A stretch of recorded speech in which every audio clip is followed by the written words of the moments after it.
عليكم ورحمة الله. الحمد لله رب العالمين.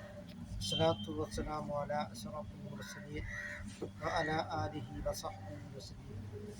ഒരു മനുഷ്യൻ മരണപ്പെടുമ്പോൾ മൂന്ന് കാര്യങ്ങളാണ് അവനിൽ അവശേഷിക്കുന്നത്, അവനിൽ പിന്തുടരുന്നത്. മാലുഹു വ അഹിലുഹു വയബുക്ക അമലു, അവൻ്റെ കുടുംബക്കാരും അവൻ്റെ ധനവും അവസാനം ഇവ രണ്ടും അവനെ പിന്തുടരുകയും അവസാനം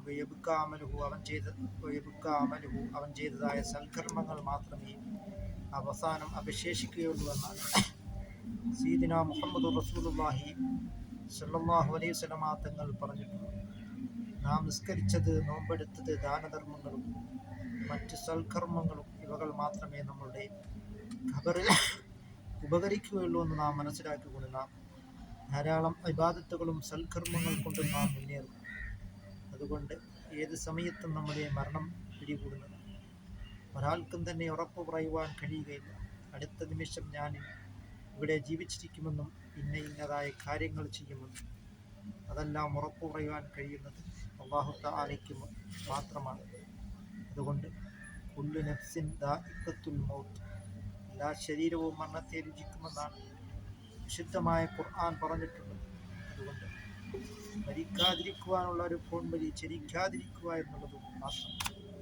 സയ്യിദുനാ റസൂൽ കരീം സല്ലല്ലാഹു അലൈഹി വസല്ലം തങ്ങൾ തന്നെ ഈ ലോകത്തോട് വഫാത്തായ സ്ഥിതി നാം മരിക്കുന്നതായ കാര്യത്തിൽ യാതൊരു സംശയവുമില്ല.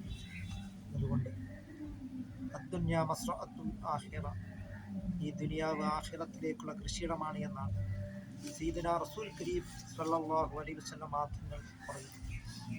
അതുകൊണ്ട് പരലോക രക്ഷിക്കാൻ ധാരാളം ഇബാദത്തുകളും സൽക്കർമ്മങ്ങൾ കൊണ്ടും നാം മുന്നേറുന്നു.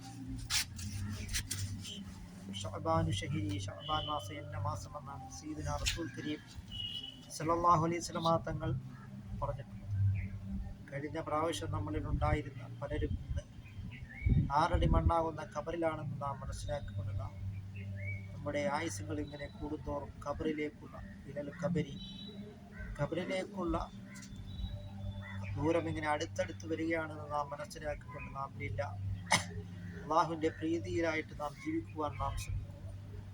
അല്ലാഹു തആല നമ്മുടെ എല്ലാ സൽക്കർമ്മങ്ങളും അല്ലാഹു തആല കബൂലാക്കുകയും ഈ വീഡിയോ എഡിറ്റ് ചെയ്യുന്നവർക്ക് അല്ലാഹു തആല അർഹമായിട്ടുള്ള പ്രതിഫലങ്ങൾ നൽകി അനുഗ്രഹിക്കുകയും ചെയ്യുമാറാകട്ടെ.